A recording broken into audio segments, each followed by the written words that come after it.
Against the gods अर्थात देवताओं के विरुद्ध। अध्याय 1188 से 1190। नमस्कार, आप कहानी में खो जाएं उससे पहले चैनल को सब्सक्राइब करें और नोटिफिकेशन ऑन करें। धन्यवाद।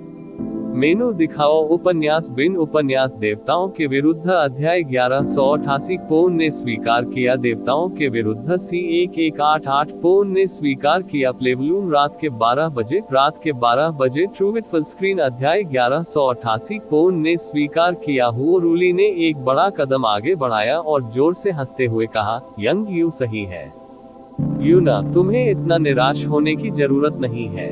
ऐसा बिल्कुल नहीं है, क्योंकि गोल्डन क्रो लो उस तलवार के रास्ते से कमजोर है जिसे आपने उस छोटी लड़की जून जिलेई से खो दिया था। उसकी जीत के पीछे कुछ अन्य कारकों के अलावा उस छोटी लड़की की मिस्टी लाइट तलवार काफी असाधारण है। यद्यपि लो ईश्वर क्षेत्र की शैतान को नष्ट करने वाली तलवार मजबूत है, ये वास्तव में मिस्टी लाइट से तुलनीय नहीं है। अगर हम गोल्डन क्रो पवित्र तलवार प्राप्त कर सकते हैं तो मैं गारंटी देता हूं कि उस छोटी लड़की को पीटना नहीं होगा।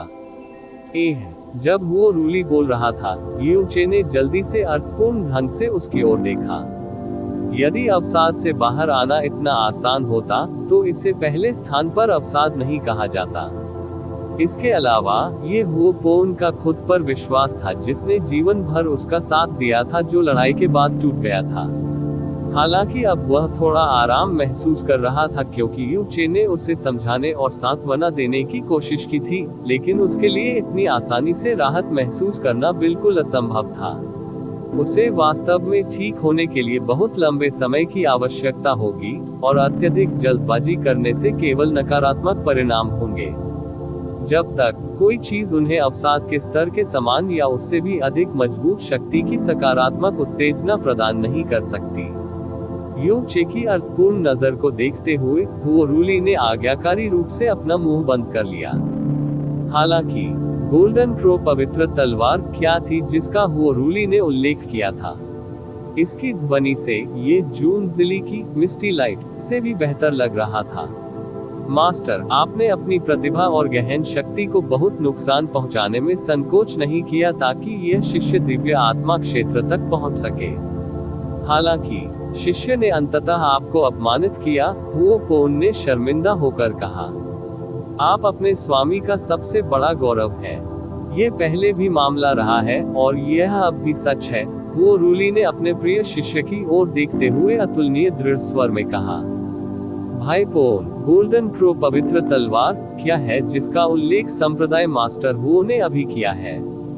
ये निश्चित रूप से एक असाधारण अस्तित्व की तरह लग रहा था। यूचे ने अचानक पूछा ताकि हुओपोन का ध्यान दूसरी दिशा में लगाया जा सके। हुओपोन ने अपना सिर उठाया। जैसे ही उसकी आंखों में लालसा की अभिव्यक्ति दिखाई दी, जब गोल्डन क्रो दिव्य आत्मा अभी भी इस दुनिया में मौजूद थी, उसने एक बार हमें गोल्डन क्रो पवित्र तलवार के बारे में बताया था जो गॉडबरियन इन्फर्नो जेल में बनी हुई है देवताओं के युग से। यद्यपि आदिम आभा के उन्मूलन के बाद गोल्डन क्रो पवित्र तलवार की ऊर्जा दिन ब दिन कमजोर होती जा रही है, फिर भी इसे वर्तमान आदिम अराजकता में एक सर्वोच्च हथियार माना जाएगा। हालांकि फ्लेम गॉड दायरे में कोई भी इसके अस्तित्व के संपर्क में नहीं आ पाया है। गोल्डन क्रो पवित्र तलवार उन चीजों में से एक है जिसका मैंने अपने जीवन में सबसे अधिक अनुसरण किया है। अगर मेरी यह इच्छा पूरी हो जाए तो मुझे 10,000 बार मरने का अफसोस नहीं होगा। यूनचे ने मुस्कुराते हुए कहा, अगर यह भाई पोन है तो निश्चित रूप से आशा है। जब यूचे स्नो सॉन्ग दायरे के निवास पर लौटे तो मू बिंग्युन और अन्य लोग भी वापस आ गए थे। क्या आज की प्रतियोगिता खत्म हो गई? यूचे ने अपनी भौहें ऊपर उठाई। पैलेस मास्टर बिंग्युन, कल मेरा प्रतिद्वंद्वी कौन है? अगले दिन लूजर्स ग्रुप का चौथा राउंड ही होगा। विजेता शीर्ष 8 की सूची में अपनी जगह बनाएंगे। हुओपोन, मू बिंग्युन ने धीरे से कहा। यूचे स्तब्ध रह गया। इस दिन की लड़ाई के बाद हारने वाले समूह में अभी भी 8 लोग बचे थे। इन 8 लोगों में से हुओपोन और ल्यू लिंगचुआन 2 ऐसे लोग थे जिनसे टकराने में उसे सबसे अधिक हिचकिचाहट थी। लेकिन अंत में उसका अगला प्रतिद्वंद्वी उन दोनों में से एक निकला।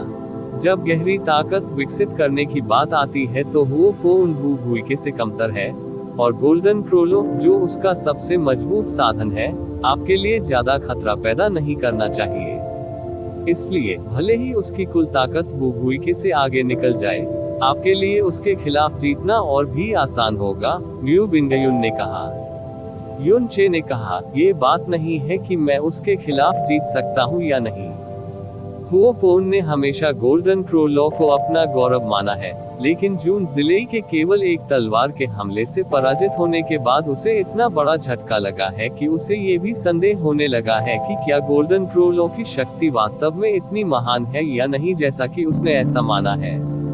उसके लिए थोड़े समय में अपना धैर्य पुनः प्राप्त करना बहुत कठिन होगा। इसीलिए वह संभवतः कल लड़ाई स्वीकार कर लेगा, खासकर जब उसे पता चलेगा कि मैं उसका प्रतिद्वंद्वी बनूंगा। म्यू बिंगयुन ने अपनी भौहें थोड़ी सी ऊपर उठाई। आखिरकार हुओ पोन अभी भी बहुत छोटी है, और उसे अब से पहले इतना बड़ा झटका नहीं झेलना चाहिए था। उनके लिए इस तरह से प्रतिक्रिया देना कोई अजीब बात नहीं है। जून जिले भी संभवतः इसी तरह के परिणाम की कामना करते थे। यू चे की भौहें तन गईं, जैसे वह कुछ सोच रहा हो। क्या आप हुओ पोन के पास जाकर उससे बातचीत करने की योजना बना रहे हैं? म्यू बिंगयुन ने पूछा। थोड़ी देर की झिझक के बाद युन चे ने अंततः अपना सिर हिलाया, नहीं, मैं भाई पोन को स्वयं चुनाव करने दूंगा। यदि वह मेरे साथ युद्ध करना चुनता है तो ये सर्वोत्तम होगा। मैं अपनी पूरी कोशिश करूंगा और उसे निष्पक्ष युद्ध में हरा दूंगा। अगर वह मान जाना चाहता है। यू चे की आवाज थोड़ी देर के लिए रुक गई। इसका मतलब ये होगा कि जितना मैंने सोचा था उससे कहीं अधिक बड़ा झटका उन्हें लगा है। आखिरकार उनमें न केवल गहन मार्ग की गरिमा की अत्यंत उच्च भावना थी, केवल वे ही बता सकते हैं कि गोल्डन क्रो फ्लेम की शक्ति में उनका विश्वास कितना गहरा है। उसे अपनी पसंद चुननी है, और यू चे, यह आपके लिए विचलित होने का समय नहीं है। हालांकि म्यू बिंगयुन की आंखें यू चे को कोमल भाव से देख रही थी, लेकिन वे पहले की तरह शांत नहीं लग रही थी, और उसकी आंखों में कुछ अकथनीय भावनाएं मिश्रित थी। मुझे नहीं पता कि आप इस समय क्या सोच रहे हैं, लेकिन आज आपका प्रदर्शन पूरी तरह से चौंकाने वाला था, और अनगिनत लोग आपके बारे में सब कुछ जानना चाहेंगे। तो आपको अब पहले से भी अधिक सावधान रहने की जरूरत है। समझ आ गया, यू चे ने सिर हिलाया। रात चुपचाप बीत गई। अगले दिन कॉन्फर्ड गॉड स्टेज पर लॉसेस ग्रुप के चौथे दौर की भीषण लड़ाई शुरू होने वाली थी। यू चे पहले समय पर आ गया था, लेकिन हुओ पोन पहली लड़ाई शुरू होने पर भी स्नो सॉन्ग दायरे से सटे बैठने की जगह पर दिखाई नहीं दिया था। यू चे ने फ्लेम गॉड क्षेत्र के लोगों से कुछ भी नहीं पूछा था, और चुपचाप हुओ पोन के आने का इंतजार कर रहा था। पहली लड़ाई में लू लिनचुआन ने अपने प्रतिद्वंद्वी के खिलाफ आसानी से जीत हासिल की और शीर्ष 8 में पदोन्नत हो गए। दूसरी और तीसरी लड़ाई में मेंग डुआंगसी और चाओ फैंग, जो कॉन्फेड गॉड्स ग्रुप से बाहर हो गए थे, ने अपनी असाधारण ताकत का प्रदर्शन किया और अपने विरोधियों को हरा दिया। इस प्रकार उन्हें शीर्ष 8 में भी पदोन्नत किया गया। चौथी लड़ाई। अब हमारे पास लॉसेस ग्रुप के चौथे दौर की चौथी लड़ाई होगी। फ्लेम गॉड दायरे से हुओ पोन बनाम स्नो सॉन्ग दायरे से यू चे। एक क्षण में सारा स्थान शांत हो गया। सभी की निगाहें यू चे पर केंद्रित हो गईं, जैसे कि उन्हें जबरन किसी चुंबक की ओर खींचा गया हो। पूर्वी बैठने की जगह पर प्रत्येक महान देव सम्राट की नजर एक ही समय में मंच पर चली गई।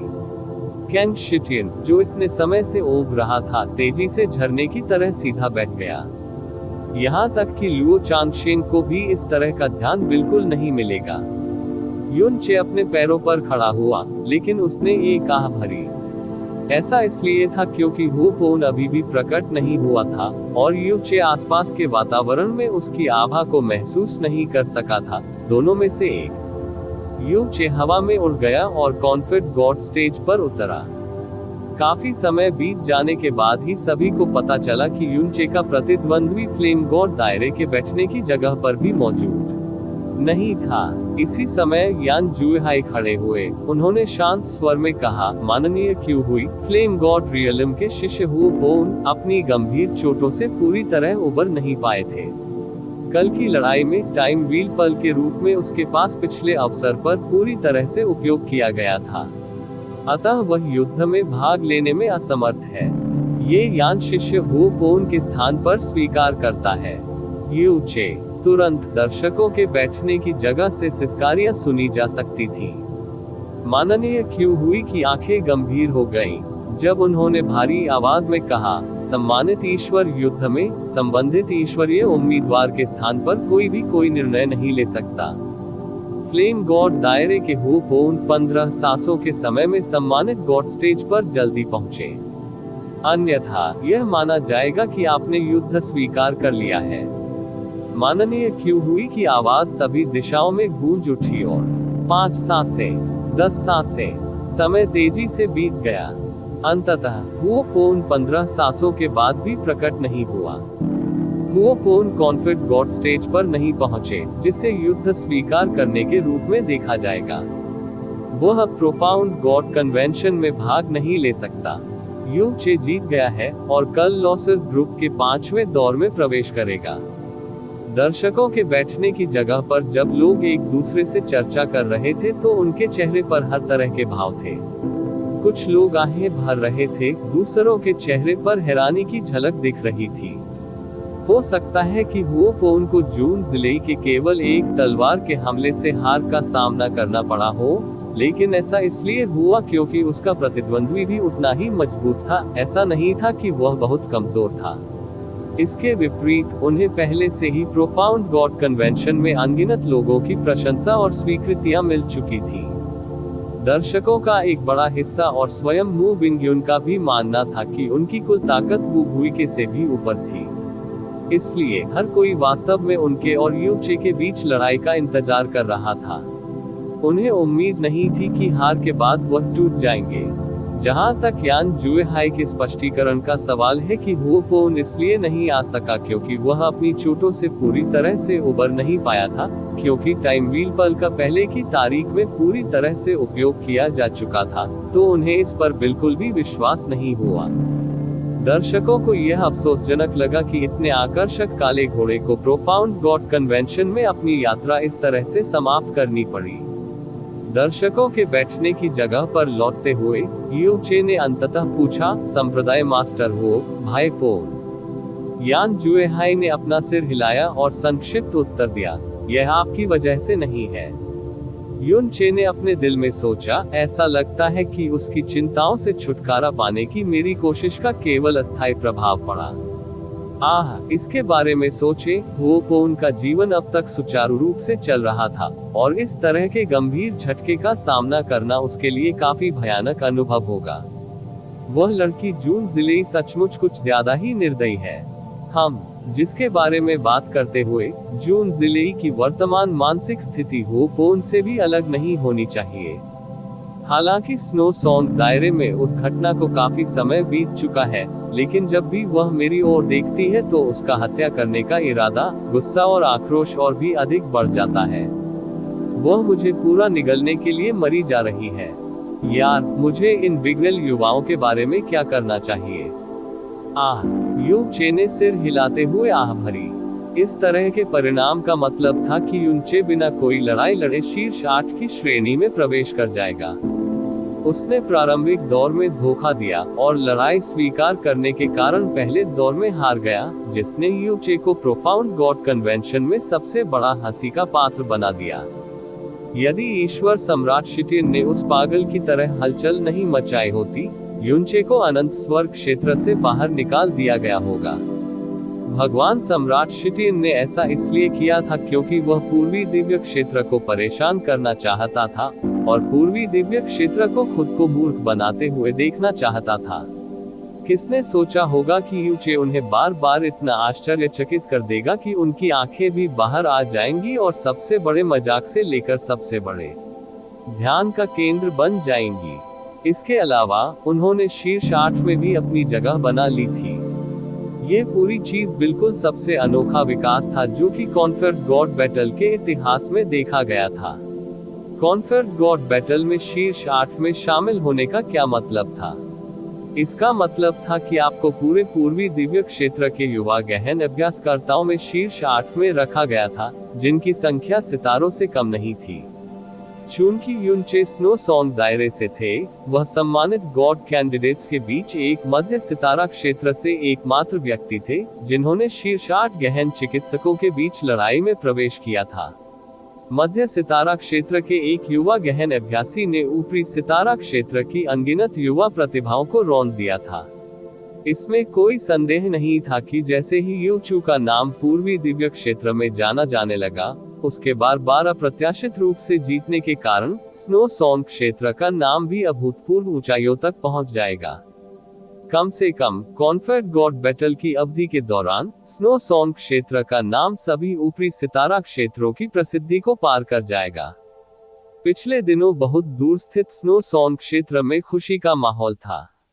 स्नो सॉन्ग क्षेत्र के लोगों ने ऐसी असाधारण चीज के बारे में सपने में भी नहीं सोचा था कि उनके क्षेत्र से कोई व्यक्ति कॉन्क्वेस्ट गॉड बैटल स्टेज तक पहुंच सकता है, और पवित्र ईस्ट क्षेत्र और दिव्य मार्शल क्षेत्र उत्कृष्ट अस्तित्व थे, वे केवल इन क्षेत्रों को देख सकते थे। लेकिन यूनचे न केवल कॉन्क्वेस्ट गॉड बैटल स्टेज तक पहुंचने में सफल रहे, बल्कि उन्होंने पवित्र ईस्ट क्षेत्र के बेटे को एक बड़ी हार भी दी, साथ ही दिव्य मार्शल क्षेत्र के बेटे को भी हरा दिया। अब जब वह शीर्ष 8 की श्रेणी में भी शामिल हो गया था, तो स्नो सॉन्ग क्षेत्र के लोगों के लिए यह बहुत ही सुखद आश्चर्य और गौरव की बात थी। वे इतने आश्चर्यचकित हुए कि उन्हें ये भी संदेह हुआ कि कहीं वे स्वप्न में तो नहीं आ गए। दर्शकों के बैठने की जगह में स्नो सॉन्ग दायरे के सभी लोगों के चेहरे पूरी तरह से लाल थे, क्योंकि वे उत्साह से बेचैन महसूस कर रहे थे। लियो चांगशेन, जून जिलेई, शुई यंगयू, वे राक्षसी अस्तित्वों का एक समूह थे जो दुनिया में लंबे समय से प्रसिद्ध थे, इसलिए उनके लिए शीर्ष 8 की श्रेणी में शामिल होना बहुत स्वाभाविक था।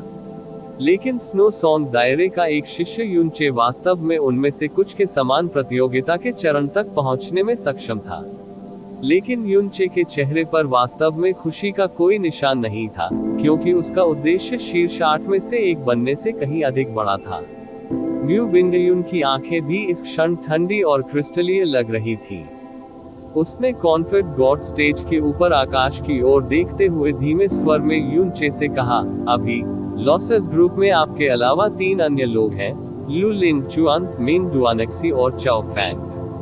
जब तक आप इतने बदकिस्मत नहीं हैं कि आपका सामना लू लिन चुआन से हो जाए, आपको बाकी 2 के खिलाफ लड़ने में सक्षम होना चाहिए, भले ही वे काफी मजबूत प्रतियोगी हो। लॉसेस ग्रुप का चौथा दौर खत्म हो चुका था और दर्शकों के बैठने की जगह पर चर्चा की आवाजें धीरे धीरे धीमी होने लगी थी। तभी अचानक दर्शकों का शोर पहले से कई गुना ज्यादा हो गया। कॉन्क्वेस्ट गॉड स्टेज पर प्रकाश की स्क्रीन पर अगले दिन होने वाली लड़ाइयों की मैचअप सूची इस समय दिखाई दी थी।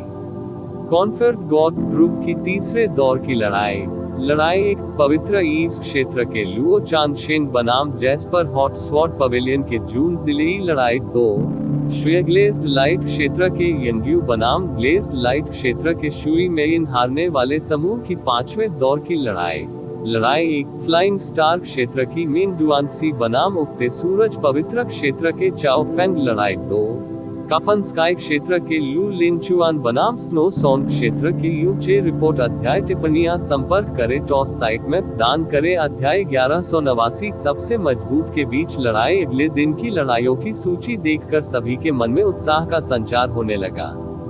कॉन्क्वेस्ट गॉड्स ग्रुप की पहली लड़ाई में यह एक बार फिर गॉड चिल्ड्रेन के बीच की लड़ाई थी, लेकिन पिछले दिन के विपरीत ये पूर्वी क्षेत्र के 4 गॉड चिल्ड्रेन में से सबसे मजबूत लुओ चांगशेन और जून जिलेई के बीच लड़ाई थी। हालांकि किसी को विश्वास नहीं था कि जून जिलेई लुओ चांगशेन के खिलाफ जीत सकता है, लेकिन यह निश्चित रूप से उन दोनों के बीच एक शानदार लड़ाई होने वाली थी। कम से कम जून जिलेई पूरी तरह से उस सच्ची ताकत को प्रदर्शित करेगा जो इस पीढ़ी के स्वॉर्ड सॉवरेन के उत्तराधिकारी के पास थी। कॉन्फर्ड गॉड्स ग्रुप की दूसरी लड़ाई तुलनात्मक रूप से जटिल होने वाली थी, क्योंकि दो बहनें शुई मेइन और शुई यंग्यू वास्तव में एक दूसरे से लड़ रही होंगी। कॉन्फर्ड गॉड बैटल के इतिहास में ऐसी स्थिति पहली बार हुई थी। लॉसेस ग्रुप की पहली लड़ाई में मेन डुआंगसी का सामना चाओ फैंग से होगा। चूंकि उन दोनों की ताकत बराबर थी, इसलिए निश्चित रूप से उनके बीच कड़ा मुकाबला होने वाला था। इससे कोई फर्क नहीं पड़ता कि अंत में उनमें से कौन जीता, ये किसी के लिए कोई आश्चर्य की बात नहीं होगी। लेकिन यह आखिरी लड़ाई थी जिसने स्नो सॉन्ग क्षेत्र के सभी लोगों को एक ही समय में चिंतित कर दिया था। उद्धरण चिन्ह उद्धरण चिन्ह। म्यू बिंगयुन ने हल्की सी आह भरते हुए अपनी आंखें प्रकाश के स्क्रीन से हटा ली। सभी संभावनाओं में से सबसे बुरा घटित हो चुका था। अगले दिन यूचे का प्रतिद्वंद्वी वास्तव में लू लिंगचुआन होने वाला था। पूर्वी क्षेत्र के 4 ईश्वरीय बच्चों में से एक। पूर्वी क्षेत्र के 4 भगवान बच्चे पूर्वी दिव्य क्षेत्र के बिल्कुल अजेय उत्कृष्ट अस्तित्व थे। हालांकि वे भी युवा पीढ़ी के थे, ऐसा लगता था कि वे उसी पीढ़ी के अन्य लोगों की तुलना में बिल्कुल अलग दायरे में थे। ये बात कॉन्फर्ड गॉड स्टेज पर पूरी तरह सिद्ध हो चुकी थी। म्यू बिंगयुन ने यूचे पर नजर डाली। उसके चेहरे पर भाव अतुलनीय रूप से गंभीर थे और उसकी निगाहें थोड़ी उदास हो गई थी। उसने ये भी देखा कि उसके हाथ कसकर मुट्ठियों में बंधे हुए थे और वे हल्के हल्के कांप रहे थे। ये बिल्कुल स्पष्ट था कि यूचे को लू लिंगचुआन जैसे मजबूत व्यक्ति के खिलाफ जीतने का जरा भी भरोसा नहीं था। मू बिंगयुन के होंठ हल्के से कांपने लगे। उसने कई बार कुछ कहने की कोशिश की, लेकिन कह नहीं पाए। केवल यूनचे को ही अपने असली उद्देश्यों के साथ साथ अपनी असली ताकत की सीमाओं के बारे में पता था, और वह अगले दिन की लड़ाई में केवल खुद पर भरोसा कर सकता था। ऐसा लगता है कि यह लड़का भी अपनी यात्रा के अंत तक पहुंच गया है। नहीं, उसके लिए इतनी दूर आना पहले से ही काफी है, ब्रह्मा स्वर्ग देवता सम्राट ने धीरे से कहा। वह कल हारने के लिए बाध्य है, लेकिन कम से कम इस राजा की राय में वह है जिसने इस गहन ईश्वर सम्मेलन में हमसे सबसे अधिक लाभ प्राप्त किया है। केवल दैवीय क्लेश क्षेत्र में होने के बावजूद और आत्मा दमन या किसी भी प्रकार की सहायता के बिना, ब्लेज लाइट क्षेत्र की उस लड़की की तरह उसने दिव्य आत्मा क्षेत्र में एक गहन अभ्यासी को हरा दिया। ऐसी योग्यता को देखते हुए, जब तक वह अपनी प्रतिभा नहीं खोता है, तब तक इन सम्मानित ईश्वर उम्मीदवारों के बीच उसका प्रतिद्वंद्वी कौन हो सकता है, जब उसने अनंत स्वर्ग दिव्य क्षेत्र में 3000 वर्षों तक अपनी गहन शक्ति विकसित की है। ब्रह्मा स्वर्ग देव सम्राट के वचन सुनकर सभी देव सम्राटों के भाव बदल गए। ये सचमुच सही है। भगवान सम्राट शिटियन ने अपने मुंह का कोना बगल में उठाया। पर कम से कम इस लड़के ने इस राजा को यह एहसास कराया है कि मैंने ये यात्रा यूं ही नहीं की है। अफसोस की बात है कि वह अभी भी थोड़ा अनुभवहीन है। यदि वह अपने अगले प्रतिद्वंद्वी के समान उम्र का होता, तो लू लिंगचुआन अपने जूते ले जाने के लायक भी नहीं होता। जैसे ही प्रतियोगिता खत्म हुई, लोगों ने जगह छोड़ना शुरू कर दिया। यूचे बहुत धीमी गति से उड़ रहा था और उसने एक भी शब्द नहीं बोला। म्यू बिंगयुन उसके ठीक बगल में थी, क्योंकि वह भी चुप रही। जब वे आंगन के पास पहुंच रहे थे, यूचे अचानक रुक गया। पहले इस मास्टर बिंगयुन, मैं आराम करने के लिए घूमना चाहता हूँ। उद्धरण चिन्ह फिर जाओ। म्यू बिंगयुन ने उसे हल्का सा सिर हिलाया। यूनचे को वापस जाते हुए देखकर मू बिंगयुन ने एक हल्की सी आह भरी। उनके जैसा कोई भी व्यक्ति जिसके पास प्रोफाउंड गॉड कन्वेंशन के प्रतिभागियों के बीच सबसे कम स्तर की साधना शक्ति थी, अब शीर्ष 8 की श्रेणी में आ गया था, जिसके परिणामस्वरूप वह पूरे पूर्वी दिव्य क्षेत्र में काफी प्रसिद्ध हो गया था। कुछ दिनों की यह छोटी सी अवधि यूचे के लिए एक सपने की तरह थी। पूर्वी दिव्य क्षेत्र में इतनी महान ऊंचाइयों पर खड़े होकर अगर कोई और होता, तो वे शीर्ष 8 सम्मानित भगवान उम्मीदवारों में शामिल होना जीवन भर का सम्मान मानते, भले ही वे ऊपरी सितारा क्षेत्र के राजा के बेटे होते। कोई भी निश्चित रूप से हारने के लिए तैयार होगा जब उसका प्रतिद्वंद्वी गॉड चाइल्ड हो, और गॉड चाइल्ड से हारना उनके लिए बिल्कुल भी अपमानजनक नहीं था। इसके विपरीत यह अपने आप में एक प्रकार का सम्मान भी था। लेकिन युन चे ने अपने लिए एक ऐसा उद्देश्य निर्धारित किया था जिसकी कल्पना करने की कोई हिम्मत नहीं कर सकता था। उन्होंने खुद पर इतना दबाव डाल लिया था कि कोई भी इसे सहन नहीं कर पाएगा। वह लू लिंगचुआन के खिलाफ सिर्फ लड़ना ही नहीं बल्कि जीतना भी चाहता था। जैसे जैसे शाम करीब आ रही थी, आसमान धीरे धीरे गहरा होता जा रहा था। विशाल शाश्वत स्वर्ग क्षेत्र में आभा के प्रत्येक झटके में भव्यता की ऐसी भावना समाहित थी कि यह सीधे आपके दिमाग में समा जाएगी। इसलिए यह अभी भी अतुलनीय रूप से शांत था, इस तथ्य के बावजूद कि हर सितारा क्षेत्र के लोग इस स्थान पर एकत्र हुए थे और किसी ने भी लापरवाही से किसी भी प्रकार का हंगामा करने की हिम्मत नहीं की। यू चे चिंता से भरा हुआ था क्योंकि वह एक यादृच्छिक दिशा में यात्रा कर रहा था। इसी समय उसकी दृष्टि के सामने अचानक दो मानव आकृतियां प्रकट हुई और उनमें से एक ने यू चे की आकृति को रोक दिया।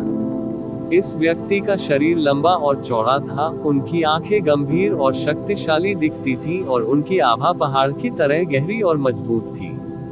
ये वास्तव में अगली लड़ाई में उसका प्रतिद्वंद्वी था और सबसे मजबूत गहन अभ्यासी भी था जिसका सामना वह ईश्वर क्षेत्र में प्रवेश करने के बाद करेगा। लू लिंगचुआन भी उस पर नजर पड़ते ही रुक गया। ओह, क्या ये स्नो सोन क्षेत्र का अत्यंत प्रसिद्ध युन चे नहीं है? लू लिंगचुआन की ओर से बेहद अप्रसन्न आवाज आई। युन चे ने बगल में देखा और जल्द ही उस व्यक्ति की पहचान ली जिसने अभी ये शब्द कहे थे। ये व्यक्ति कॉन्फेड गॉड बैटल की पहली लड़ाई में हुओ पोन का प्रतिद्वंद्वी था। उसका नाम लू चेन्युआन था, जो लू लिंगचुआन के ही कुल से था। वह पहले यू चे से आमने सामने नहीं मिला था, लेकिन उसका लहजा कांटेदार लग रहा था और उसकी निगाहें धीरे धीरे उदास और गंभीर होती जा रही थी। उनके इस तरह से व्यवहार करने के पीछे स्वाभाविक रूप से एक कारण था। स्वर्ग के पसंदीदा बेटे के रूप में, जिसका जन्म कफन स्काई क्षेत्र में हुआ था, लू चेन्युआन को ऊपरी तारा क्षेत्र के लोगों के सामने भी श्रेष्ठता की बेहद मजबूत भावना महसूस होगी। ठीक उसी तरह जैसे स्वर्ग के अधिकांश पसंदीदा बच्चे ऊपरी तारा लोकों में पैदा हुए थे, मध्य और निचले तारा लोक उसकी नजर में बिल्कुल हीन स्थान थे। लेकिन अपनी पहली ही लड़ाई में उसके साथ वो पोन ने दुर्व्यवहार किया, जो एक मध्य सितारा क्षेत्र से था, भले ही वह पहले उसके सामने वास्तव में बेलगाम व्यवहार कर रहा था। परिणाम स्वरूप वह लॉसेस ग्रुप में गिर गया। बाद में वह पहले दौर की लड़ाई में हार गए। हुओ पोन ने अपनी लड़ाइयों में शानदार प्रदर्शन करते हुए आगे बढ़ना जारी रखा और अंततः शीर्ष 12 में अपनी जगह बनाई। दूसरी ओर वह एक ऐसा कदम साबित हुआ जिसे अन्य लोग बहुत जल्द भूल जाएंगे। युन चे, जो एक मध्य सितारा क्षेत्र से भी था और स्पष्ट रूप से हुओ पोन के साथ उसकी गहरी दोस्ती थी, यहाँ तक कि शीर्ष 8 रैंक में भी शामिल था। इसके अलावा वह वास्तव में लू लिंगचुआन के खिलाफ लड़ने जा रहा था, जिसका लू चेन्युआन गहरा सम्मान करता था। यही कारण था कि जब उसने यू चे को देखा तो उसी समय उसकी निराशा और तीव्र ईर्ष्या की भावनाएं प्रज्वलित हो उठी। उन्होंने उदास स्वर में कहा, मध्य तारा मंडल के तुच्छ प्राणी, तुम्हें अपनी मृत्यु के लिए तैयार रहना चाहिए। आखिरकार कल आपका सामना भाई लिंगचुआन से होगा। यू चे ने अभी भी कोई कार्रवाई नहीं की थी, लेकिन लू लिंगचुआन ने उसकी बातें सुनकर अपनी भौहें सिकोड़ ली। जैसे ही उसने लू चेन्युआन के चेहरे पर जोरदार तमाचा मारा, उसका दाहिना हाथ अचानक हिल गया। लू चेन्युआन ने एक दयनीय चीख निकाली। उसका शरीर हवा में घूमता हुआ उड़ गया और सीधे एक अजीब पीले पेड़ की चोटी से जा टकराया। इस थप्पड़ के पीछे बहुत बड़ा वजन था। लू चेन्युआन के चेहरे का दाहिना भाग खून से लाल हो गया था और उसकी ललाट की हड्डी विकृत हो गई थी। उसने अपना चेहरा अपने हाथ से ढांक लिया और उसका शरीर कांपने लगा जब उसने भयभीत और असहाय होकर लू लिंगचुआन की ओर देखा, जिसका चेहरा इस समय बर्फ जैसा ठंडा था। भाई चेन्युआन। लू लिंगचुआन ने उसकी ओर देखा भी नहीं, क्योंकि वह थोड़े गहरे भाव के साथ बोल रहा था, यू चे में मेरा प्रतिद्वंद्वी बनने की पूरी योग्यता है। आप कमजोरों के सामने अहंकारी और दृढ़ इच्छा शक्ति वाले हो सकते हैं, लेकिन आपको यू चे को अपमानित करने का अधिकार नहीं है। निवास पर वापस जाओ और अपने कार्यों पर विचार करो। लू चेन्युआन का शरीर हिल गया। उसने डर से कांपते हुए कहा, भाई लिन चुआन, मैं गलत था, मैं भाड़ में जाओ। लू लिन चुआन की आवाज अचानक भारी हो गई। हाँ, लू चेन्युआन का चेहरा पीला पड़ गया। जब वह उदास होकर चला गया तो उसने एक भी शब्द कहने या यूनचे की ओर देखने की हिम्मत नहीं की। यूचे, लू लिन चुआन कुछ कदम आगे चला। उन्होंने माफी मांगते हुए कहा, भाई यून, मेरे इस कबीले के भाई को पर्याप्त रूप से अनुशासित नहीं किया गया, जिसके कारण वह एक अहंकारी और निरंकुश व्यक्ति बन गया और अभी हमें मूर्ख बना रहा है। हालांकि मैं नहीं मानता कि आपको उसके रवैये को गंभीरता से लेना उचित लगेगा। जैसे जैसे लू लिन चुआन उसके करीब आया, यून चे ने उसे बड़ा कर दिया। हालांकि उसकी आंखों में एक शक्तिशाली और डराने वाली झलक थी, लेकिन वे ईमानदार भी लग रहे थे। यून चे ने फीकी मुस्कान के साथ कहा, भाई लू सचमुच एक सनकी है। हा, लू लिन चुआन हंसे। मैं आपके सामने ऐसे कहलाने के लायक नहीं हूँ। सच कहूँ तो शुरुआत में मैंने आपके प्रति बहुत घृणा का भाव रखा और कभी नहीं सोचा था कि आप किसी दिन कॉन्फ्लिक्ट गॉड स्टेज पर मेरे प्रतिद्वंद्वी होंगे। यहाँ भी वैसा ही है, यू चे ने कहा। हालांकि मुझे नहीं लगता कि आप मुझसे जीत सकते हैं, लेकिन मैं आपको बिल्कुल भी कम नहीं आंकूंगा। लू लिन चुआन की नजर तलवार की तरह तेज थी और वह शक्ति से चमकती थी। शायद इस दुनिया में कोई भी ऐसा नहीं है जो आपको कम आंक सके। इसलिए मैं बिना किसी हिचकिचाहट के अपनी पूरी ताकत से आपका सामना करूंगा। तुम्हें सावधान रहना चाहिए। मैं भी ऐसा ही करूंगा, यू चे ने अतुलनीय गंभीरता से जवाब दिया। धीरे से जाने से पहले लू लिन चुआन हल्का मुस्कुराया। भले ही वह वर्तमान में इतने विशाल शाश्वत स्वर्ग क्षेत्र में मौजूद था, फिर भी उसकी आकृति में एक अटल और विशाल अस्तित्व का आभास था। यू चे अपनी जगह पर खड़ा रहा, इससे पहले कि काफी देर बाद उसकी नजर आखिरकार गंभीर हुई। लगता है मुझे गोल्डन क्रो लॉ का उपयोग करना होगा। यून चे ने अपना हाथ उठाया और उसकी हथेली के बीच में आग की लपटें जल उठी।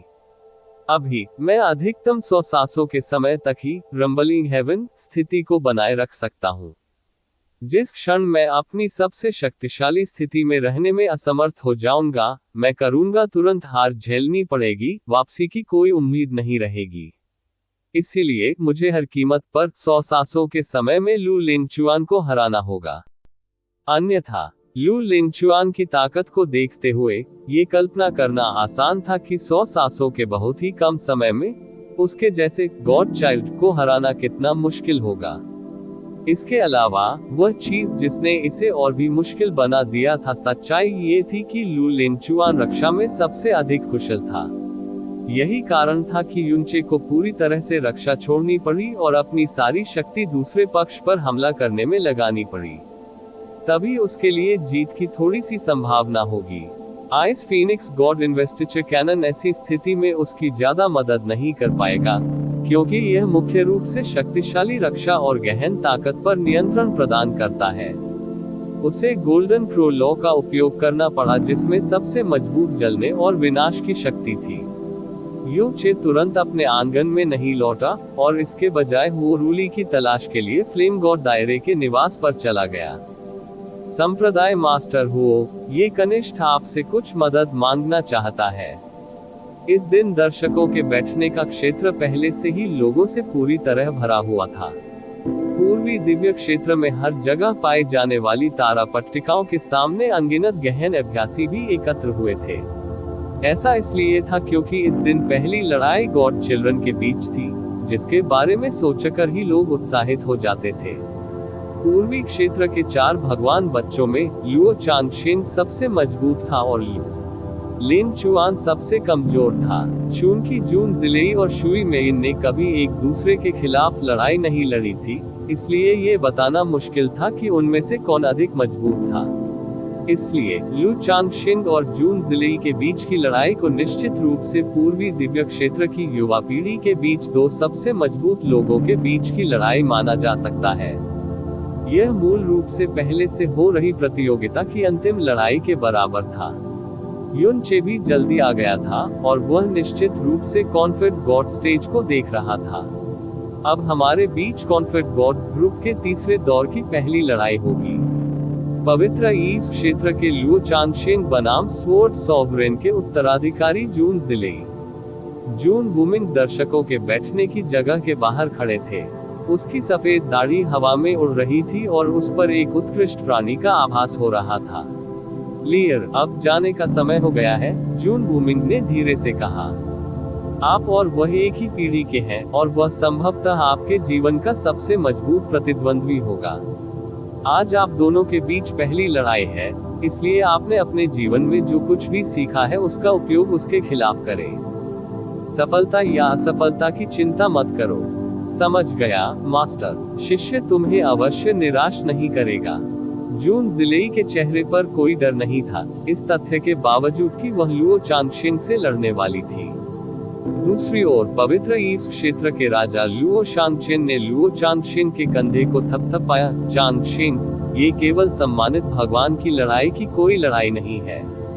एक बार जब आप जून जिलेई को हरा देते हैं तो आप अग्रिम रूप से सम्मानित ईश्वर युद्ध के शिखर पर चढ़ जाएंगे। चांगशेंग, अपने गुरु के शब्दों को याद रखें। किसी भी प्रतिद्वंद्वी को कम न आंकें, भले ही आप उनके खिलाफ जीत के प्रति 100% आश्वस्त हो। होली ईव रियलम किन के बगल में काले कपड़ों में एक व्यक्ति था।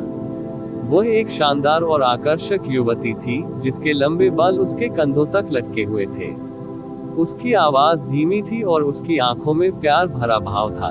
जून वुमिंग तलवार के रास्ते का स्वामी है, इसलिए उस्ताद के लिए भी उससे जीतना बिल्कुल आसान नहीं है। उन्होंने जो उत्तराधिकारी चुना है वह स्वर्ग धन्य दुर्लभ प्रतिभा वाला होना चाहिए। महिला 30 साल से अधिक की नहीं लग रही थी। उसका स्वभाव हवा और पानी की तरह था और उसकी सुंदरता में थोड़ी सी नाजुकता महसूस की जा सकती थी। लेकिन किसी भी क्षेत्र को नया बनाने के लिए उनका नाम ही काफी था। ईश्वर क्षेत्र के लोग भय से कांप उठे। लुओ गुक्सी, वह होली ईव रियलम किन की छोटी बहन और लुओ चांगशेंग की चाची होने के साथ साथ उनके गुरु भी थी। एक ही समय पर राजा क्षेत्र के लोगों को छोड़कर वह पूर्वी दैवीय क्षेत्र की सबसे शक्तिशाली व्यक्ति थी। उनके अस्तित्व ने होली ईव्स क्षेत्र के सबसे मजबूत सितारा क्षेत्र के खिताब को अटल बना दिया। लुओ चांगशेंग अपने पैरों पर खड़े हुए और गहराई से झुके। पिताजी, मास्टर, बच्चा आपके निर्देशों का पालन करने में सावधान रहेगा। अब जाओ। लुओ गुक्सी मंद मंद मुस्कुराई। उसने अपनी काली आस्तीन को थोड़ा सा झटका दिया और हवा का एक हल्का झोंका लुओ चांगशेंग को कॉन्फेड गॉड स्टेज पर ले गया। मंच पर उतरते ही उनका सामना जून जिलेई से हुआ, जो उनसे काफी दूर खड़े थे। चाहे कोई भी समय हो, लुओ चांगशेंग की आंखों में हमेशा एक शांति दिखती थी। उनमें भावनाओं का कोई उतार चढ़ाव नहीं होता था। वह स्पष्ट रूप से केवल 30 वर्ष का था, लेकिन ऐसा प्रतीत होता था कि उसने 100 पीढ़ियों की अवधि में अनगिनत परिवर्तन पहले ही देख लिए थे। हालांकि जून जिलेई के चेहरे पर एक ठंडा भाव था। विशेष रूप से उसकी चमकीली आंखें इतनी तीक्ष्णता प्रदान करती थी कि अन्य लोग सीधे उन पर नजर डालने का साहस नहीं कर पाते थे। शुरू करना। माननीय क्यू हुई के आदेश के बाद पूरे स्थान का माहौल गंभीर हो गया। मिस जून, आपके सम्मानित स्वामी की तलवार का वजन काफी भारी होगा और इसलिए यह आपके लिए बोझ बन जाएगी। इसे अपनी पीठ से उतार देना बेहतर होगा। लुओ चांगशेंग ने तुरंत युद्ध मोड में प्रवेश नहीं किया और इसके बजाय अपने प्रतिद्वंद्वी को सद्भावना से चेतावनी दी। चाहे कोई भी समय हो, जून जिलेई हमेशा अपनी पीठ पर नामहीन तलवार रखती थी, इस तथ्य के बावजूद कि वह उसे खोल नहीं सकती थी। इस समय वह अभी भी तलवार लिए हुए थी, भले ही उसका प्रतिद्वंद्वी कोई और नहीं बल्कि लुओ चांगशेंग था। इससे आपका कोई मतलब नहीं, जून जिलेई ने ठंडे स्वर में उत्तर दिया, जिसके बाद अचानक एक हल्की सी आवाज गूंजी, जैसे ही मिस्टी लाइट उसके द्वारा खोली गई। उसी क्षण एक तलवार के आकार की चमकती रोशनी पूरे मैदान में चमक उठी और उसने स्वर्ग और पृथ्वी को अंधकार में कर दिया। ठीक है, लुओ चांगशेंग ने फीकी मुस्कान के साथ सिर हिलाया। मैं मार्गदर्शन मांगता हूँ। लुओ चांगशेंग ने अपने हाथ खोल दिए जैसे ही पवित्र बिजली तलवार और दिव्य पवन बैटलेक्स एक ही समय में उनमें प्रकट हुए। आसपास स्पष्ट रूप से कोई हवा या बिजली नहीं थी, लेकिन हवा की रूह कंपा देने वाली सीटी और बिजली की कड़कड़ाहट एक पल के लिए उपस्थित सभी लोगों के दिमाग में गूंज गई। रिपोर्ट अध्याय टिप्पणियां संपर्क करें टॉस साइट मैप दान करें अध्याय 1190 प्रारंभिक अराजकता में एकमात्र मिस्टी लाइट का ब्लेड केवल हल्के से हिलता था, लेकिन इससे अंतरिक्ष के कटने की अतुलनीय कान भेदी ध्वनि उत्पन्न होती थी। एक निराकार तलवार की आभा ने अनियंत्रित रूप से 100 मीटर से अधिक जगह को काट दिया और आश्चर्यजनक रूप से सम्मानित भगवान मंच पर 150 मीटर लंबा, बिल्कुल सीधा तलवार का निशान बना दिया। सम्मानित ईश्वर मंच पर एक हल्का सा निशान भी छोड़ने की कठिनाई एक विशाल पर्वत को विभाजित करने से कहीं अधिक बड़ी थी। दर्शकों के बैठने की जगह पर हर कोई अनियंत्रित रूप से कांपने लगा, क्योंकि वे अपने सामने के दृश्य को देखकर भयभीत और स्तब्ध थे। ये पहली बार था कि जून जिलेई ने वास्तव में अपनी तलवार के इरादे की आभा प्रकट की थी। उनके और दर्शकों के बीच स्पष्ट रूप से इतनी लंबी दूरी थी, और मंच पर उन्हें प्रतियोगियों से अलग करने के लिए एक बाधा भी थी। हालांकि उन्हें अभी भी अपनी रीढ़ की हड्डी में ठंडक महसूस हो रही थी, मानो तलवार की किरण की वह चमकदार सफेद रेखा बेरहमी से उनकी पीठ पर दबा दी गई हो। लुओ चांगशेंग ने अभी भी कोई हरकत नहीं की थी, लेकिन उसके बागे की आस्तीन एक पल के लिए तेजी से लहराई, जिससे उसका उदासीन चेहरा अंततः गंभीर हो गया। यह उसका पहली बार था जब उसने कॉन्फेड गॉड स्टेज पर इस तरह की अभिव्यक्ति प्रकट की। एक पल के लिए स्थिर रहने के बाद जून जिलेई अचानक गायब हो गई। उसकी आकृति और उसकी तलवार दोनों एक ही समय में बिना किसी निशान के गायब हो गई, यदि वे किसी स्थानिक दरार में गिर गए होते। इससे पहले कि कोई स्थिति में इस तरह के अचानक बदलाव पर प्रतिक्रिया कर पाता, आकाश की तरह असीमित एक तलवार बिना आवाज किए नीचे की ओर चली गई। यह तुरंत कॉन्फेड गॉड स्टेज के हर कोने तक फैल गया, जिसके बाद मिस्टी लाइट से तलवार की किरण सीधे लुओ चांगशेंग की ओर चली गई, जैसे कोई टूटता तारा अचानक अंधेरी रात में चमक रहा हो। दर्शकों के बैठने के क्षेत्र में अनगिनत युवा गहन अभ्यासी, जिनमें पूर्वी दिव्य क्षेत्र के वे स्वर्ग प्रिय लोग भी शामिल थे, जो स्वर्ग द्वारा चुने गए बच्चे बनने में सफल हुए थे, सदमे से पीले पड़ गए थे। ऐसा इसलिए था क्योंकि वे इस तलवार की किरण की उत्पत्ति को स्पष्ट रूप से देखने में पूरी तरह असमर्थ थे। जैसे ही तलवार की किरण उनकी दृष्टि रेखा पर प्रकट हुई, उन्हें केवल डर और निराशा ही महसूस हुई। लुओ चांगशेंग की आंखें ठंडे सितारों की तरह लग रही थी। एक दबी हुई विस्फोट की आवाज के बाद वह अपनी तलवार और कुल्हाड़ी एक साथ लेकर बाहर निकला। हवा और बिजली दोनों की आवाज को तूफान और गड़गड़ाती बिजली के रूप में सुना जा सकता था, जो तलवार की किरण से मिलने के लिए आगे बढ़ने से पहले चारों ओर घूमती थी और एक दूसरे के साथ जुड़ जाती थी। तलवार की आभा और तूफान के बीच अभी भी कुछ जगह थी, जो हवा और बिजली के सम्मिलन से उत्पन्न हुई थी, लेकिन इससे पहले कि वे वास्तव में एक दूसरे के संपर्क में आ पाते, तलवार का इरादा और तूफान एक ही समय में विस्फोट हो गया। कुछ समय के लिए केवल तलवार की आभा की सीटी की आवाज, तूफान का विस्फोट, तलवार की आभा तूफान को चीरती हुई और तूफान तलवार की किरण को टुकड़ों में तोड़ देता है, पूरे स्थान पर सुना जा सकता है। ऐसा लग रहा था मानो कॉन्फेड गॉड स्टेज पर कोई प्राकृतिक आपदा आ गई हो, जिससे आसपास के वातावरण में भारी बदलाव आ गया हो। जून जिलेई और लुओ चांगशेंग की निगाहें तलवार की आभा और उनके बीच के तूफान के माध्यम से एक दूसरे से मिली। एक की बर्फ जैसी ठंडी आंखें थीं जो तलवार की तरह तेज थीं, दूसरे की कठोर और ठंडी क्रिस्टल जैसी आंखें थीं। अब तक उनके बीच केवल एक बार ही मारपीट हुई थी, लेकिन इसका इतना असर हुआ कि अनगिनत लोग सदमे से स्तब्ध रह गए, और यहाँ तक कि सभी महान साम्राज्य के राजाओं के भावों में तीव्र बदलाव आया। बड़ी संख्या में लोगों का मानना था कि युवा पीढ़ी में से किसी के लिए भी कॉन्फेड गॉड स्टेज को थोड़ा भी नुकसान पहुंचाना असंभव था, लेकिन इस समय एक महीन दरार तेजी से मकड़ी के जाल की तरह फैल रही थी। टकराना। जैसे ही एक विस्फोट की आवाज गूंजी, प्रलयनकारी आंधी तेज हो गई और मंच पर मौजूद दो लोग एक दूसरे से दूर पीछे की ओर उड़ गए। जून जिलेई की खूबसूरत आकृति हवा में खूबसूरती से घूम गई और उसके हाथ में मौजूद धुंधली रोशनी एक बार फिर गायब हो गई। अविचलित तलवार डोमेन। प्रकाश की किरणें एकाएक अंधकार में हो गईं। आसपास की सभी प्रकार की आवाजें भी अचानक गायब हो गईं। सभी लोगों की आंखों के सामने का दृश्य अवर्णनीय रूप से धुंधला हो गया और फिर उनके सामने एक स्वप्निल विशाल तारों से भरा आकाश प्रकट हो गया। कॉन्फेट गॉड स्टेज का स्थान धुंधला धूसर हो गया, मानो प्रकाश की किरणों को बेरहमी से निगल लिया गया हो। इस अंधेरे के बीच आसमान में अनगिनत चमकीले तारे टिमटिमा रहे थे। ऐसा लग रहा था कि जून जिलेई चांद की रोशनी में ढकी हुई थी, क्योंकि वह सितारों के बीच खड़ी थी।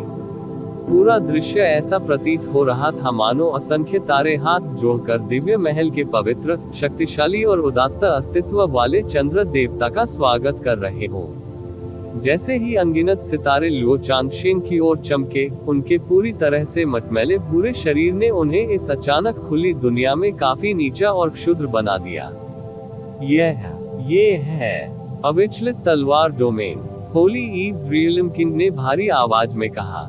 किंवदंती है कि उस समय जून वूमिंग ने दिव्य राजा क्षेत्र के अंतिम चरण तक पहुंचने के बाद ही इस अनडिस्ट्रैक्टेड स्वॉर्ड डोमेन को समझा था। होली ईव दायरे के राजा आश्चर्य से हौंफने लगे। उनके उत्तराधिकारी इसे समझने में पहले ही सफल हो चुके हैं। दिव्य आत्मा क्षेत्र में लुओ गुक्सी ने हल्के स्वर में कहा, ये निश्चित रूप से कला को समझने जितना आसान कुछ नहीं है। वह पहले से ही इसे पूरी तरह से निष्पादित कर सकती है। दिव्य पूर्वी क्षेत्र के इतिहास में कभी भी कोई महिला तलवार संप्रभु नहीं रही है। इसमें कोई आश्चर्य की बात नहीं है कि इतने सालों तक कड़ी मेहनत करने के बाद जून वूमिंग ने वास्तव में एक महिला को अपने उत्तराधिकारी के रूप में चुना। लुओ गुक्सी की आंखों में अब थोड़ा बदलाव आया जब उसने जून जिली को देखा। ऐसा लगता है कि मैंने उसे हल्के में लिया। चांगशेन के पास उसके खिलाफ अपनी पूरी ताकत लगाने के अलावा कोई विकल्प नहीं है। अनडिस्ट्रैक्टेड स्वॉर्ड डोमेन उसके सामने खुलने के साथ लुओ चांगशेन के चेहरे पर एक अतुलनीय गंभीर अभिव्यक्ति थी।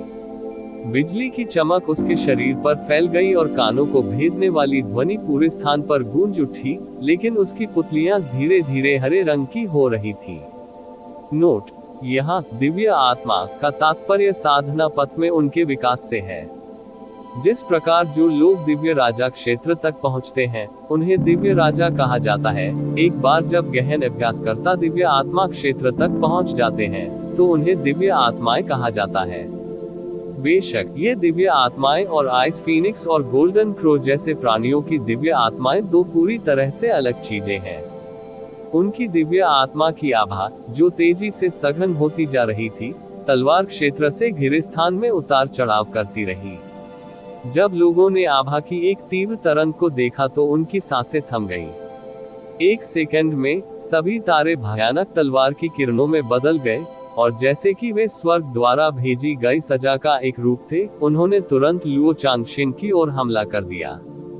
जून जिलेई भी एक स्ट्रीमिंग आकृति में बदल गई, क्योंकि उसने सीधे लुओ चांगशेन की दिशा में उड़ान भरी। लुओ चांगशेन ने जोर से दहाड़ लगाए और उससे निकलने वाली दिव्य आभा भी इस समय बेहद मजबूत हो गई। एक लंबी चीख और सीटी की आवाज के बाद एक ही समय में उसके सामने और पीछे दो दिव्य छवियां उभरी। उसके आगे वाला एक विशाल बाज था और उसके पीछे वाला एक विशाल भालू था। विशाल बाज ने एक लंबी चीख निकाली, जिससे आसमान छू लेने वाली आंधी आ गई, जिसने आने वाली तलवार की किरणों को बेरहमी से नष्ट कर दिया और जून जिली को बहुत दूर तक धकेल दिया। जैसे जैसे अधिक से अधिक तलवारें नीचे गिरी, उन्हें पीली रोशनी ने मजबूती से अवरुद्ध कर दिया, और लुओ चांगशेन के करीब आने से पहले ही उन्हें पूरी तरह से नष्ट कर दिया गया। अनडिस्ट्रैक्टेड स्वॉर्ड डोमेन में सभी चीजों को तलवार के रूप में इस्तेमाल किया जा सकता है, और हवा के हर झटके को तलवार की ऊर्जा के रूप में इस्तेमाल किया जा सकता है। भले ही तलवार की किरणें लगातार टूटती और नष्ट होती रहती, तलवार की और भी किरणें बरसती, मानो उनका कोई अंत ही न हो। शक्ति का ऐसा स्तर दैवीय आत्मा क्षेत्र की सीमा को पार कर गया, और जून जिली के पास मौजूद शक्ति ने अनगिनत युवा गहन चिकित्सकों को अज्ञानी महसूस कराया। हालांकि इस तथ्य के बावजूद कि उसके पास इतनी शक्ति थी और उसकी तलवार की ऊर्जा ने आकाश को अनगिनत सितारों की तरह भर दिया था, आने वाले सभी हमलों को लुओ चांगशेंग ने रोक दिया था और तलवार की एक भी किरण उसके शरीर के करीब नहीं पहुंच पाई थी एक पल के लिए। न केवल प्रत्येक युवा गहन अभ्यासी अपनी आंखों के सामने के दृश्य को शून्यता से देख रहा था, बल्कि उम्र में बड़े लोगों के चेहरे पर भी आश्चर्य के भाव थे, जो लंबे समय के बाद भी गायब होने का कोई संकेत नहीं दिखा रहे थे। जून जिली ने दूसरे दिन हुओ पोन को तुरंत हरा दिया था और लुओ चांगशेंग ने लू लिनचुआन के ग्लोइंग ड्रैगन के डरे हुए बैरियर को तोड़ दिया था। इन दोनों के कारनामे ने सभी दर्शकों को हैरान कर दिया था, लेकिन अब उनके सामने जो दृश्य सामने आया वह कॉन्फेड गॉड बैटल के इस सत्र में अब तक देखी गई किसी भी चीज से कहीं अधिक चौंकाने वाला था। यह क्या ये शक्ति सचमुच युवा पीढ़ी के किसी व्यक्ति की है? निचले तारा क्षेत्र का एक राजा इतना भयभीत हो गया कि उसकी आत्मा लगभग उसके शरीर से बाहर निकल गई। उसे बस अपनी आंखों पर विश्वास करने की हिम्मत नहीं हुई। वे न केवल युवा पीढ़ी से हैं, वे दोनों 30 साल से अधिक पुराने नहीं हैं, दूसरे व्यक्ति ने हौंकते हुए कहा। कोई आश्चर्य नहीं कि उन्हें गॉड चिल्ड्रेन कहा जाता है, जैसा कि स्वॉर्ड सॉवरेन के उत्तराधिकारी और युवा मास्टर चांगशेंग से अपेक्षा की गई थी। वाह, बूम बूम। जून जिलेई की पुतलियां इस समय देखी नहीं जा सकती थी। अनडिस्ट्रैक्टेड स्वॉर्ड डोमेन के बीच में उसने एक अडिस्ट्रैक्टेड क्षेत्र में भी प्रवेश किया था और तलवार के इरादे के अलावा उसके दिमाग में कोई अन्य चीज मौजूद नहीं थी। अंतहीन तलवार के आकार की बहती हुई रोशनी हर पल अनगिनत आत्माओं को डरा रही थी। अगर मैं उससे लड़ रहा होता तो मैं पहले ही कई 100 बार मर चुका होता, एक युवा गहन अभ्यासकर्ता ने बिना सोचे समझे बुदबुदाया। वह वास्तव में मेंग डुआंगसी थे, जिन्होंने शीर्ष 8 में भी प्रवेश किया था। पूर्वी दिव्य क्षेत्र की युवा पीढ़ी के बीच उन्हें पूर्वी क्षेत्र के 4 भगवान बच्चों के बाद केवल दूसरे स्थान पर रखा गया था। तलवारें दिन के उजाले की तरह लग रही थी और उनकी आंधी भी अधिक से अधिक हिंसक होती जा रही थी। इसी समय एक विश्व स्तब्ध कर देने वाली चीख गूंजी।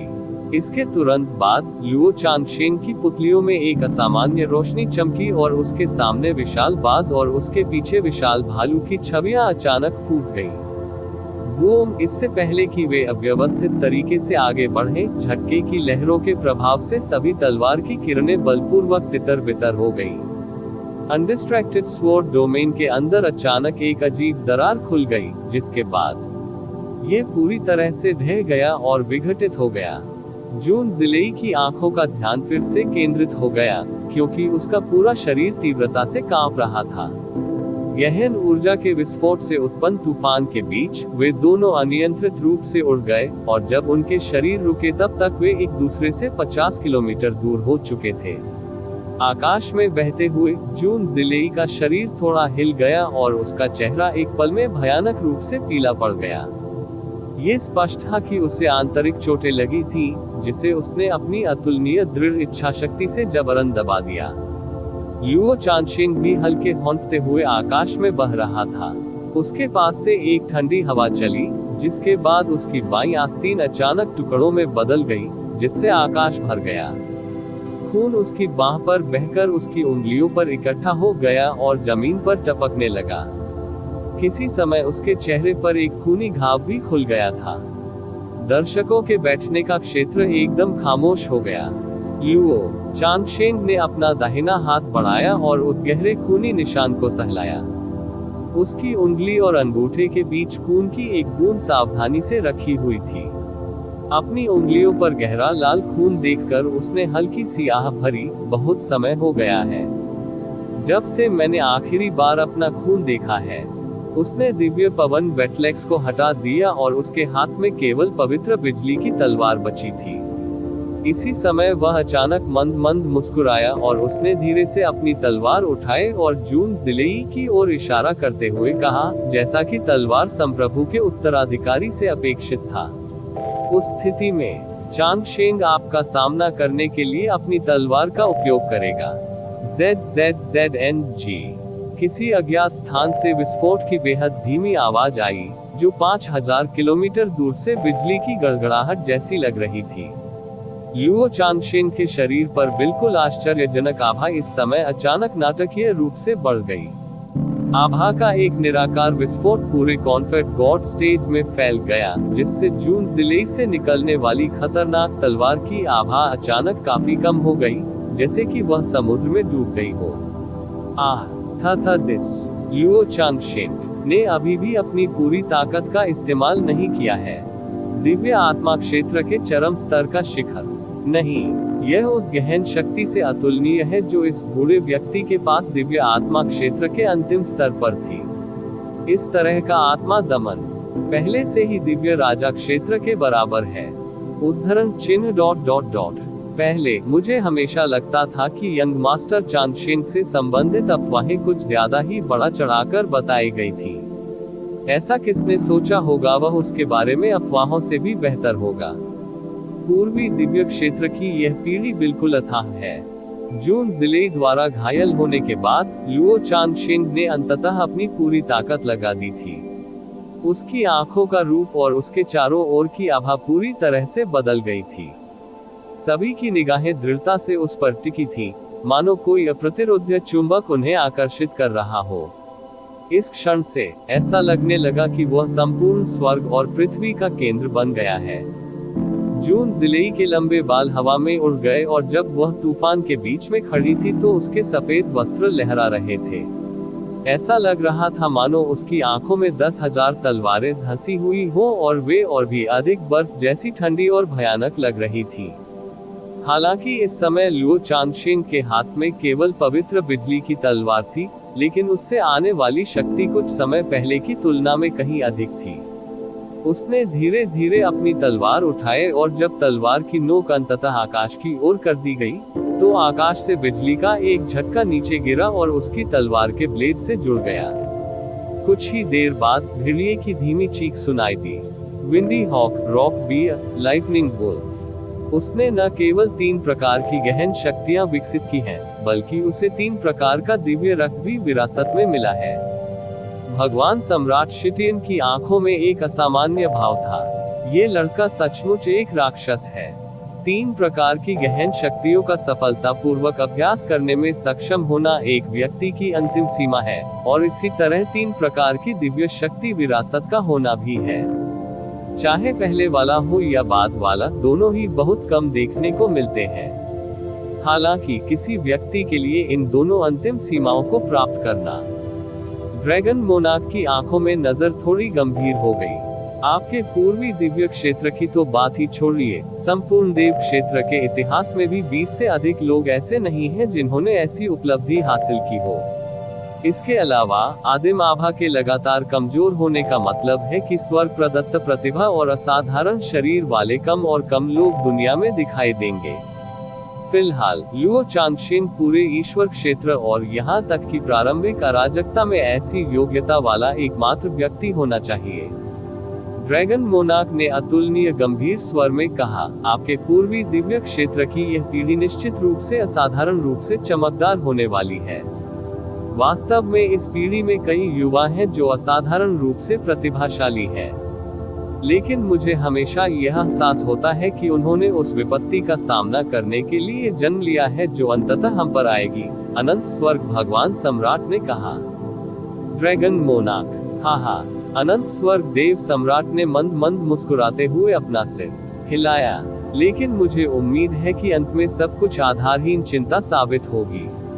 लुओ चांगशेन से आने वाली ताकत में अचानक वृद्धि से जून जिली की ठंडी आंखों में थोड़ा सा भी उतार चढ़ाव नहीं हुआ। जब उसने अपनी मिस्टी लाइट तलवार से पूर्णिमा के चंद्रमा की एक काल्पनिक तस्वीर खींची, तो उसके आसपास की आभा उसकी तलवार के साथ साथ चली गई और चुपचाप एक निराकार तलवार डोमेन का निर्माण किया।